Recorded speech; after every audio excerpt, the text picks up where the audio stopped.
এমনই এক বাস্তব মেডুসা রয়েছে তানজানিয়ার নেত্রন হ্রদে, যেখানে মেডুসার মতোই হ্রদের পানি ছুলেই জীবন্ত প্রাণী ঠিক যেন কিছু সময়ের মধ্যেই পাথরের মূর্তিতে পরিণত হয়ে যায়।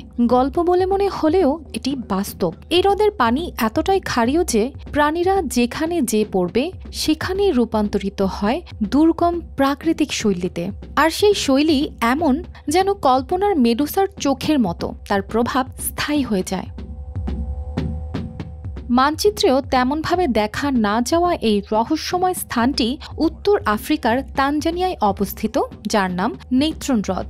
এই অঞ্চলে দুটি লবণাক্ত ও সোডা সমৃদ্ধ হ্রদ রয়েছে, যার মধ্যে নেত্রন হ্রদ সবচেয়ে বৃহৎ।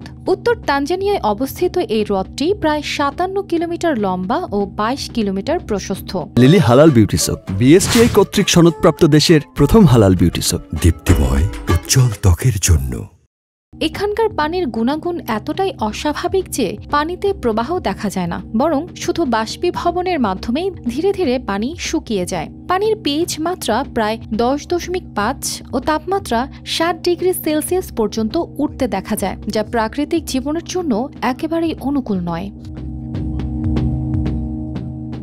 হ্রদটি দেখতে কমলা, লাল এবং গোলাপি বর্ণের, তবে শুষ্ক মৌসুমে তা নীল রঙের হয়।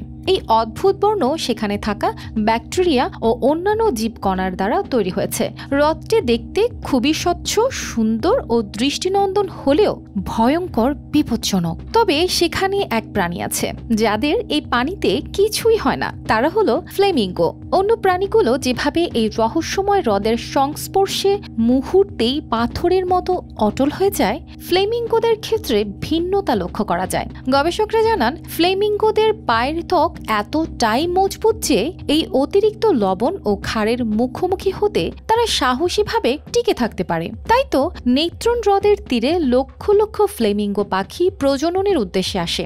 এখানেই বিশেষ শতকরা 75% ফ্লেমিঙ্গো পাখির জন্ম হয়। পাখিগুলো হ্রদের তীরে বাসা বাঁধে এবং লাল শৈবাল খেয়ে জীবন বাঁচায়। কিন্তু হ্রদের পানিতে ডুবে গেলে কামথামাম, মানে মাংসের শরীর হয়ে যায় পাথরের চুনের মতো শক্ত। এই হ্রদের পানিতে মানুষও একটা নির্দিষ্ট সময় পর্যন্ত পা রাখলে মারা যেতে পারে। বিপজ্জনক হলেও এই হ্রদে অ্যালকোলাপিয়া ল্যাটিল্যাব্রিস ও অ্যালকোলাপিয়া এনদালালানি নামক তেলাপিয়া মাছের প্রজাতির খোঁজ পাওয়া যায়। এরা তো মনে হয় ফ্লেমিঙ্গো পাখির চেয়েও বেশি শক্তিশালী। কিছু গবেষক মনে করেন প্রাণীগুলো প্রাকৃতিকভাবেই মারা যায়, পরে পানির রাসায়নিক প্রক্রিয়ায় ক্যালসিয়াম জমে তাদের মূর্তিরূপ ধারণ করে। দর্শক, আপনার কি মনে হয় জানাতে পারেন কমেন্টে। অর্পিতা জাহান, RTV।